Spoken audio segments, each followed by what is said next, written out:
Magandang buhay mga bata! Ako si Teacher Ann, ang inyong guro sa araw na ito.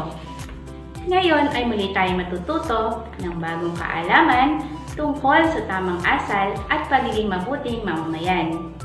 Handa na ba kayo ngayon mga bata? Kung ganon, ihanda na natin ang ating isipan para sa bagong kaalaman. At para tulungan tayo sa ating aralin, merong nais makipagkilala sa atin. Halika kayo! Sama-sama natin silang kilalanin. Ako si Iya. Mahilig akong mag-aral. Ako si Edward. Ako ay mahusay maglaro sa basketball. Si Ana ako, isang batang malusog. Hello, ako si Yeye. Busog ako sa pagmamahal.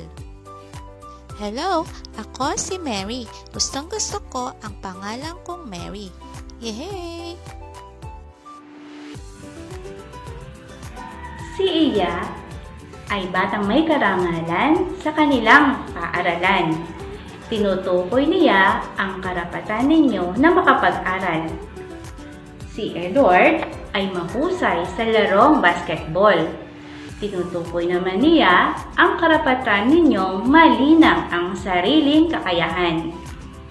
Si Ana ay isang bata na malusog ang pangangatawan at hindi madaling magkasakit. Tinutukoy naman niya ang karapatan ninyong maging malusog at malakas. Si Yeye at ang kanyang mga kapatid ay nabibigyan ng sapat na pagmamahal at atensyon ng kanilang mga magulang. Tinutukoy naman niya ang karapatan ninyong matamo ang pagmamahal ng inyong mga magulang. Si Mary, ang pangalan niya ay gustong-gusto niya dahil kinuha ito sa pangalan ng ina ni Jesus. Tinutukoy naman niya ang karapatan ninyong maisilang ng maayos at magkaroon ng pangalan. Magaling, mabuti, at inyong naalala ang kanilang mga pangalan at ang binanggit nilang mga karapatan. Alam ba ninyo mga bata na iyan din ay karapatan ninyo? Naalala nyo bang magpasalamat? Dapat daw tayo ay marunong magpasalamat. Kung kayo ay naging masaya sa inyong karapatan, maaari ba na tayo ay magpasalamat? Una, magpapasalamat tayo sa Diyos ngayon.